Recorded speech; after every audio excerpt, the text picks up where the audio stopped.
Hey everybody, Pete Werner here with Sean Faulk and my friend Corey Fiasco here at Epcot. And Corey is actually like a really big pin trader, and he's got a YouTube channel dedicated to pin trading. And I was like and Sean's gotten into it in the past, and I was just kind of like, because I never really did anything with pins. I think maybe for about 20 minutes I did.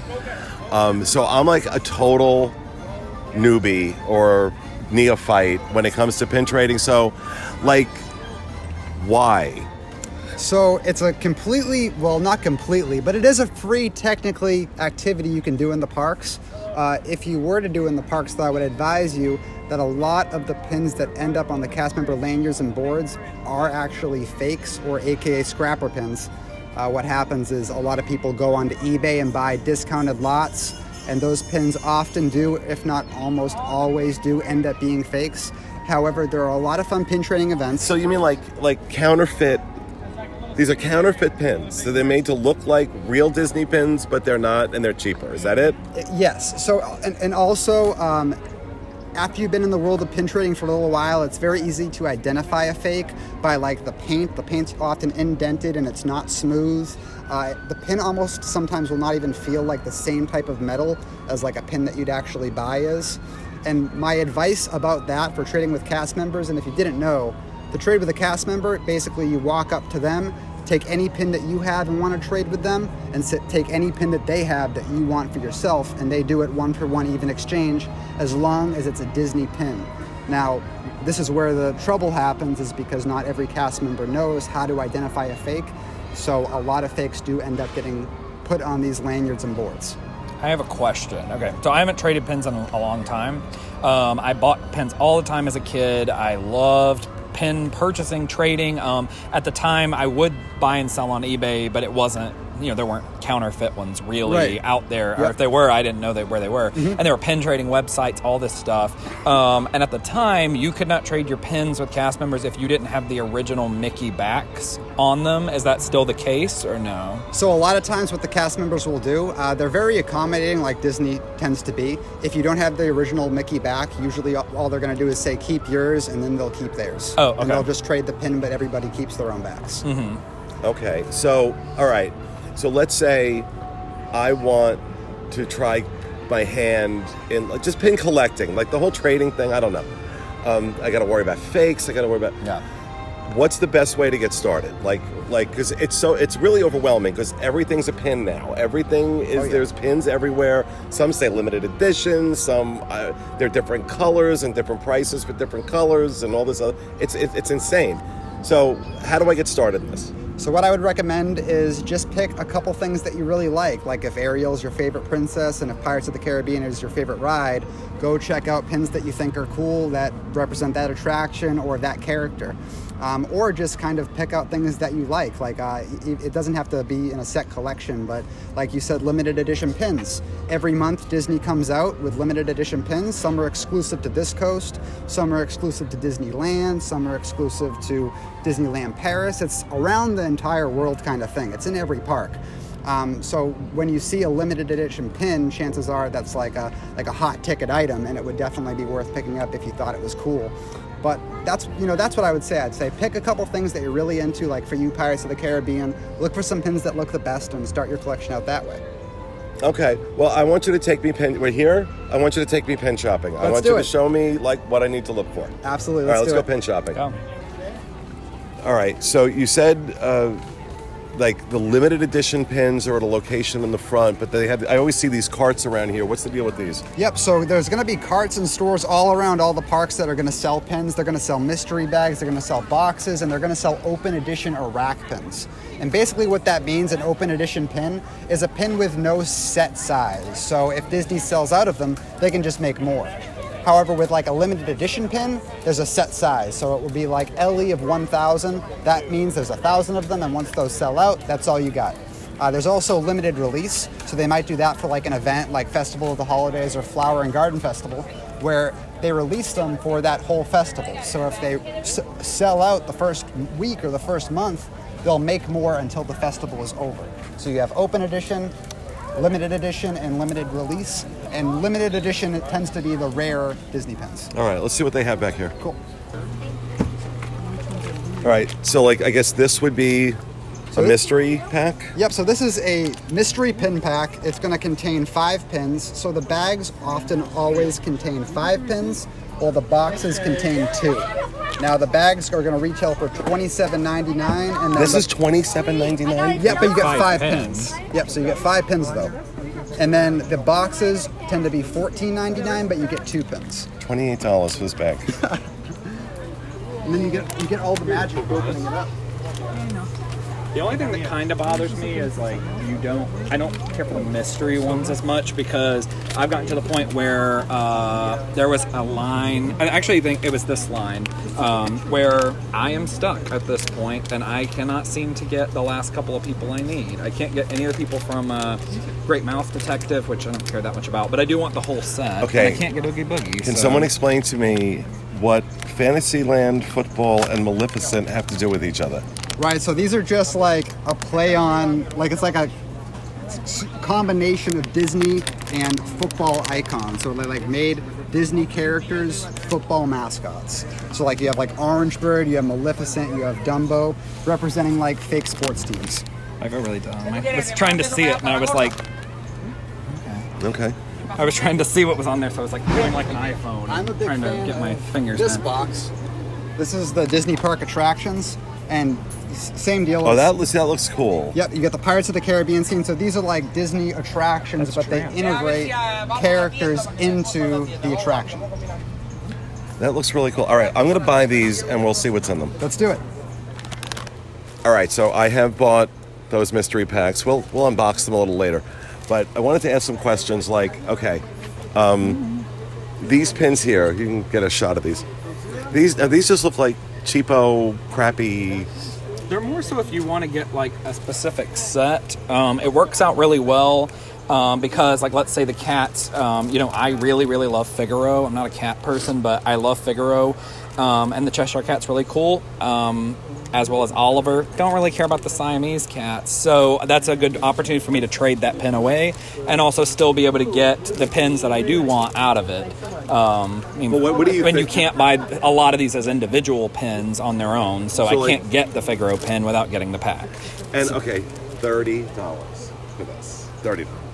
That's So what these are referred to as booster packs, and like Sean was saying, like if I was a big Stitch collector and I really wanted the Stitch eating an ice cream cone because I thought it was really cute, I really might want that for my collection, but I can't get it without getting this booster pack, and maybe I don't really care. it about is a these. racket. Oh, I hate these. It's a complete racket. These are awful. Yeah, But then also they do make really good traders. However, I will say at $30, like you said, a lot of these do end up at other places, and they are authentic, at other places and stores a lot cheaper. So like this Stitch pack here with 4 pins is $25. If I went to a third-party store, they might have this for $12, $14. And now where would you find this third-party store? So I like to go to Booster Packs and Beyond, right there on the 192 in Kissimmee.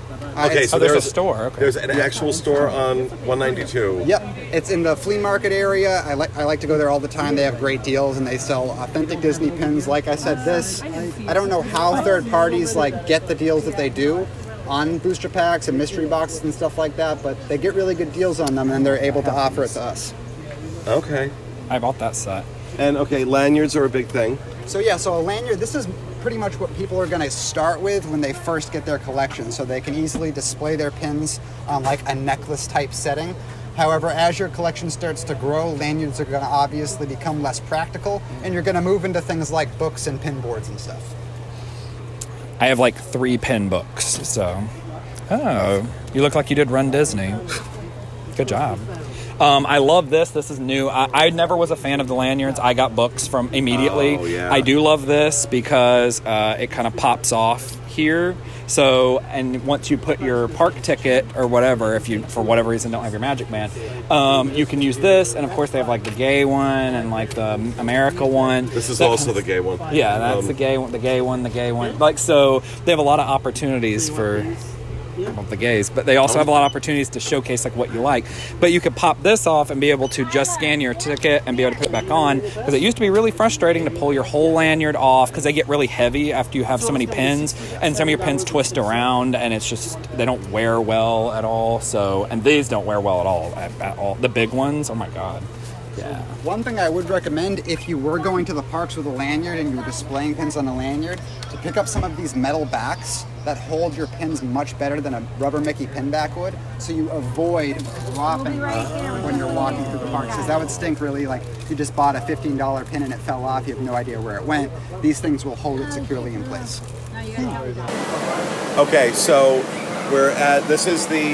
So every park is going to have a set designated area that you can only buy limited edition pins in that area. And they're usually going to be behind a glass case like the one behind us here.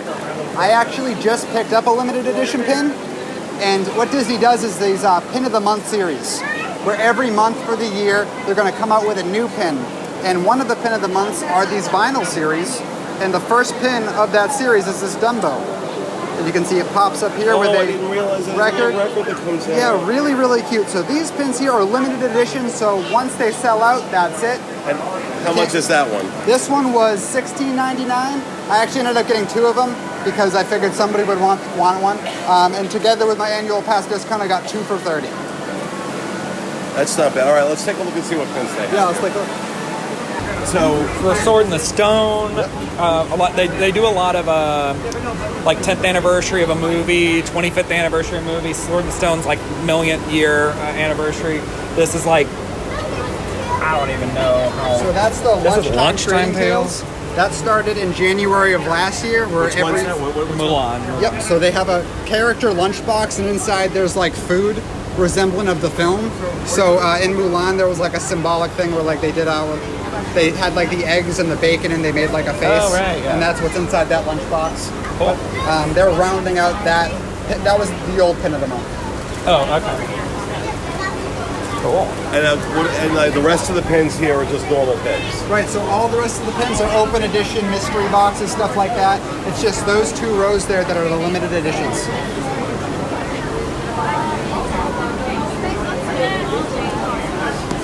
Of course, Pete's found him a Haunted Mansion pin box set, so. Freaking zoo. So yeah, they Pins have a are Haunted exciting. Mansion mystery box, which I think I may have some of these. So one thing I'd like to point out is right over there you can see a frame set put by the cast member. That's actually from the Animation Celebration, which was this last summer's pin event. Now, these pin events, they happen every summer, and then frequently throughout the year they have smaller ones, but every summer is their big major pin event. And at those pin events, if you get tickets and you go, you're gonna have access to absolutely fantastic traders like artist-proof pins. Oops, sorry.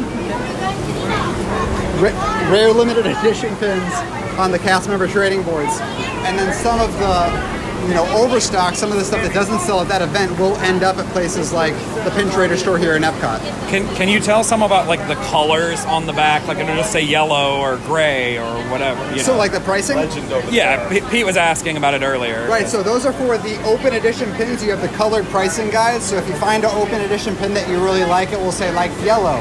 And then you can go to the pricing guide and see, oh, that pin's $10.99, or it will say pink, and you'll know that pin is $14.99.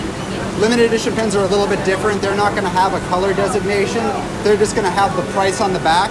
Usually, most limited edition pins are either $16.99 or $14.99, and then sometimes you have jumbos, which are bigger than usual Disney pins that are limited edition. Those tend to be more like $20 to $25. All right, so these are the pins that I have bought today because of Corey. I have spent roughly $150 on pins. That's with my 20% annual pass discount. And I'm just looking at ones that I think, like appeal to me. Like I'm not looking for a limited edition or anything like that. But I did try some of these mystery boxes, and your suggestion was what? So what I like to do is I like to take a look at the back of the mystery boxes and pick out the ones that I want the most. And that way, if I do open them, it just gives me that little bit more of amped up excitement of actually getting what I was trying to get. All right, so this one, Disney Parks Attractions Mystery Box. Haunted Mansion I would love. And I guess that's the Dragon from Fantasmic. Maleficent? Yeah. So, just go with the Dragon from Fantasmic. The Dragon from Fantasmic. So Well, that's its reference to a Disney park. I guess, yeah. It's Maleficent in a movie. It's Maleficent the Which Dragon. even then, I think attraction. So I guess it is the Fantasmic So attraction. there are 2 black bags inside, almost like they were selling Coke. I didn't see that on the back. And I got the Cheshire Cat. with Alice there in the teacup. That's the teacups. So Cheshire Cat is the first one. Second one is the Pirates. Is the 3 pirates in the jail with the dog. All right, so the next pack are Disney mascots. And I'm having a hard time seeing. Rumble, Trooper. Yeah, we'll see. Sorcerer Mickey, it looks like. So these won't be in bags. These are going to be loose. These gonna be loose? Yep. And you say there'll be how many in here? 5. 5.